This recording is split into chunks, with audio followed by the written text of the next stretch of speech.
Hi everybody, it's Dandruff with your news cartridge for Thursday, May 26th, 2016. We are beginning today with Sony announcing they have sold an estimated 40 million PlayStation 4s worldwide. That's already more than half the total number of Xbox 360s ever sold.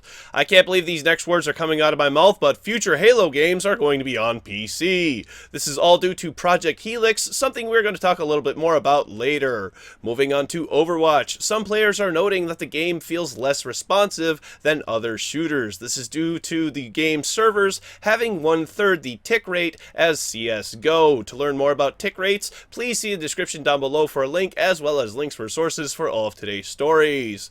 Destiny's Iron Banner event has returned after an unlimited ammo glitch was discovered and is now fixed. It's going on now and ends next Tuesday. The LEGO Star Wars Force Awakens Season Pass has been detailed, and it will allow you to play as Jar Jar Binks. Ubisoft has popped up with a Raving Rabbids digital collectible card game seemingly out of nowhere. It's currently only on Android and iOS, but it's going to be released for console at some point.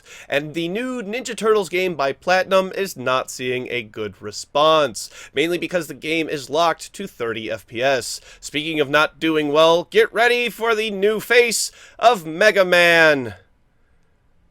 They fucked up his face! Hopefully the Mirror's Edge TV show will be better. Call me pessimistic, but I have my doubts. Moving on to release announcements. Howtiful Boyfriend is now on iOS, in case you want to play your bird dating sim on the go. Renowned Explorers will soon be getting an expansion that will be adding 2 new expeditions on May 31st. Monster Hunter is getting its own line of amiibo, and Minecraft for console is getting a brand new minigame called Battle. Super original name, I know.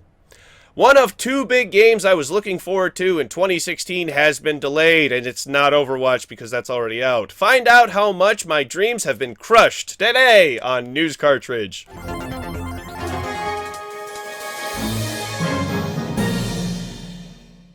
No Man's Sky has been delayed. The game was less than 1 month away from releasing on June 21st, but now both Kotaku and Tech Radar are reporting that they have 2 independent sources confirming that No Man's Sky will not be releasing on time. Personally, I went looking and found the date was not changed on GameStop's website, Sony's website, and nothing was mentioned on the No Man's Sky website itself either. Supposedly there's no word on how long the delay is, but it's expected to be pushed back to July or possibly even August. This is still all a rumor, as the developer Hello Games has not said anything publicly yet. As more unfolds, I will bring it to you here on News Cartridge.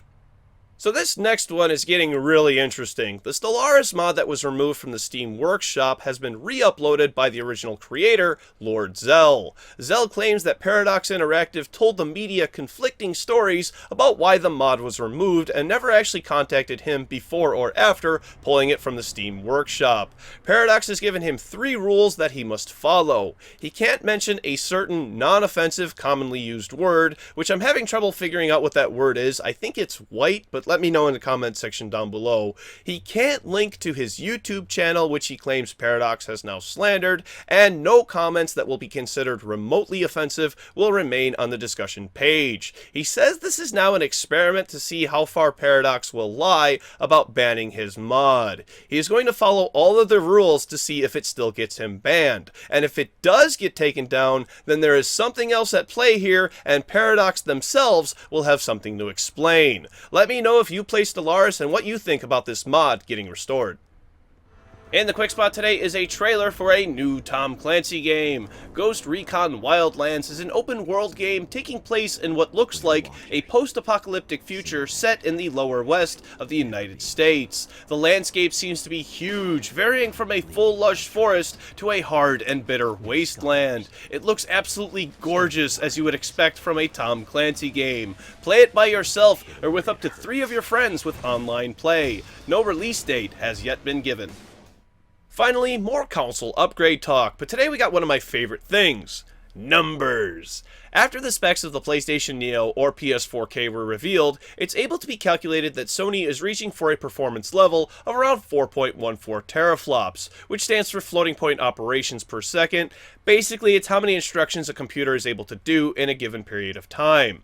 Two new projects have been revealed for Xbox: Project Helix, which plans to make gaming between Xbox and PC more ubiquitous, and Project Scorpio, with a focus on creating new hardware. Microsoft is aiming for an impressive 6 teraflops for their new machine. As a PC gamer, I have to say that is nothing to laugh at, and would make an impressive piece of machinery if they can get it out the door next year. Considering that the GTX 1080 that releases tomorrow stands in at 8.9 teraflops, console gamers should have no problem keeping up with their current level of visual fidelity, or greater in most cases, but at a much higher frame rate, performing on an overall more responsive system. Alright, let's do tomorrow's game releases. For PC, The Incredible Baron, Forgotten Tales, Day of the Dead, ABC Coloring Town, Concrete and Steel, Suralim 2, Dungeon Escape, The Game, Chamber 19, Hyper Bounce Blast, Groovy, Ping Ping, 35mm, Astro Kill, and these next 5 are digital homicide games, nobody get them. Wyatt Derp 2, Peacekeeper, Winged Knights, Penetration, Withering Kingdom, Arcane War, and Mini Attack Submarine. For PlayStation 4, Arcade Archives, Formation Armed F. Thank you very much, everybody. This has been News Cartridge. I am Dandruff. I will see you tomorrow. And knock knock, who's there? Internet Explorer.